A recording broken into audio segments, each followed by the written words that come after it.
सर्वांना नमस्कार. मी विवेक जॉन्सन, जिल्हाधिकारी बीड.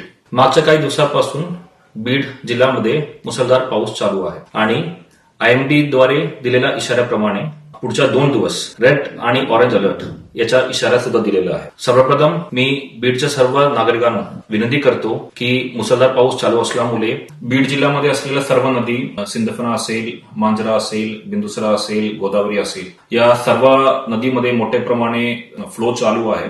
माजलगाव धरण यापासून आमचे विसर्जन चालू आहे. त्यामुळे या नदीकाठावर असलेला सर्व गावकरी लोक तुम्ही सतर्क येणं खूप अत्यावश्यक आहे. तुम्ही अत्यावश्यक नसेल तर घराच्या बाहेर पडू नका. कुठल्याही परिस्थितीमध्ये पूरग्रस्त रस्ता असेल, पूल असेल, हे तुम्ही क्रॉस करण्याचा कुठलाही प्रयत्न करू नका. या पूर्ण सिच्युएशन हँडल करण्यासाठी आमच्या जिल्ह्यामध्ये सुद्धा एक NDRFचे पथक आणि एक आर्मीचे पथक आपण स्टेशन केलेलं आहे. अत्यावश्यक परिस्थिती असेल आपण आर्मी मार्फत आणि NDRF मार्फत सुद्धा रेस्क्यू मिशन करू शकतो. आणि आपण कुठल्याही प्रकारचा स्थलांतर करायचं असेल, योजना शिफ्टिंग करायचं असेल तर त्याच्या सुद्धा पूर्ण लोकेशन सुद्धा प्रशासनाने आयडेंटिफाय करून ठेवलेलं आहे.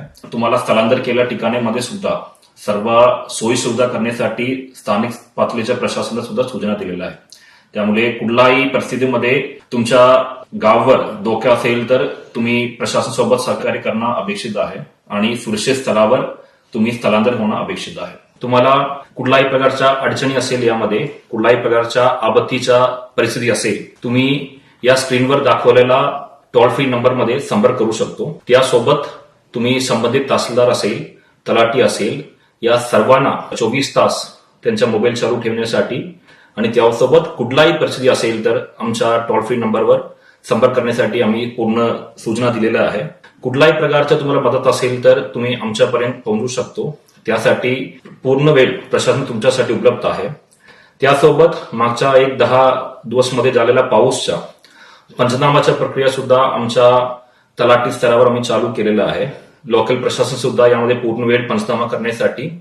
त्यासोबत घरामध्ये पाणी शिरलेलं असेल, आपण ताबडतोब तसे कुटुंबांना आपण 5,000 रुपये देतात आणि लवकरात लवकर आपण धान्य सुद्धा भरपूर ठिकाणी वाटप सुद्धा केलेलं आहे. यामध्ये तुम्हाला कुठल्याही प्रकारच्या माहिती या फिर तुम्हाला कुठल्याही प्रकारच्या मदत तुम्हाला भेटला नसेल, तुम्ही आमच्यापर्यंत या टोल फ्री नंबरवर पोहोचू शकतो. प्रशासन तुमच्यासाठी 24 तास उपलब्ध आहे आणि आपण सर्वजण सोबत या संकटातून लवकरच बाहेर पडू. सर्वांना परत एकदा सहकार्य करण्यासाठी विनंती करतो आणि कुठलाही मदत पाहिजे असेल तर तुम्ही प्रशासनपर्यंत पोहोचू शकतो. धन्यवाद.